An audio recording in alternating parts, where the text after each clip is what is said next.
Բայրամովի հայտարարություններին, արադարան ճիշտ է, դուք ասում եք բանավոր չեք պատասխանում այդ թեզերին, բայց այնտեղ կար մի միտք, որ դուք երբ որ ժամանակ եք խնդրել, հետո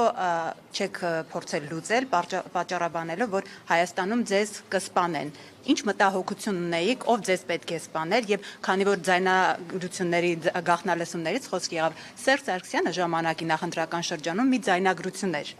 հրապարակել կրկին բանակցությունների հետ կապված։ Չմեջբերեմ ինչ ձայնագրություն։ Այսինքն հիմա բանակցությունների ընթացքում դուք նման արտահայտություններ շատ եք անում, որ բանակցությունները փաստորեն միտեղ արդեն դուք ասել եք, որ խոստովանել եք այդ ձայնագրության մեջ դուք խոստովանել եք, որ բանակցությունների ժամանակ դուք ձեզ կներեք գժի տեղ եք դնում, որպեսզի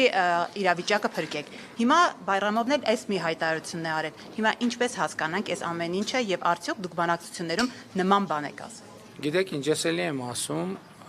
բանավոր ժանրը ինքը շատ վտանգավոր ժանր է, որովհետեւ բանավոր ժանր նույնիսկ հրապարակային տեսախցիկների առաջ արած հայտարարությունների վերաբերյալ հետո լինում են տարընթերցումներ։ Հետո պարզվում է, որ մի կողմը այլ բան է ասել, մյուս կողմը այլ բան է հասկացել, եւ հետեւաբար այդ ժանրը ես համարում եմ բացարձակապես անօգուտ։ Ես այն չեմ ասել, նա նենց է ասել,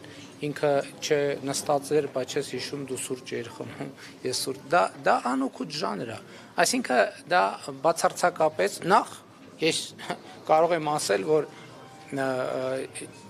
այն հանդիպումները, որին Ադրբեջանի արտաքին գործերի նախարարը հղում է անում, ինքը ոչ միայն դրան չի մասնակցել, ինքը ժամանակ արտաքին գործերի նախարար չի եղել։ Ինքը բոլորովին ուրիշ պաշտոն, այսինքն ինքն էլ լսել է ուրիշից, գուցե այդ ուրիշը լսել է ուրիշից, գուցե այդ ուրիշը լսել, ես չգիտեմ, բայց ես ներողություն եմ խնդրում, բայց ասում եմ առավել եւս այն մարդու ասածը, որը այդ ժամանակ չի եղել այդ կարգավիճակում, անիմաստ։ Սերժ Սարգսյանը ինչ։ Սերժ Սարգսյանի հրապարակած այդ ձայնագրությունը, այնտեղ որ ձեր ձայնն է։ Ինչ է ձեր հարցը։ Որ այդպես որ բանակցությունները Ես այնտեղ խոսել եմ իմ թիմակիցների հետ, եւ դա եղել է ազատ ժանրի խոսակցություն, արտանին խոսակցություն,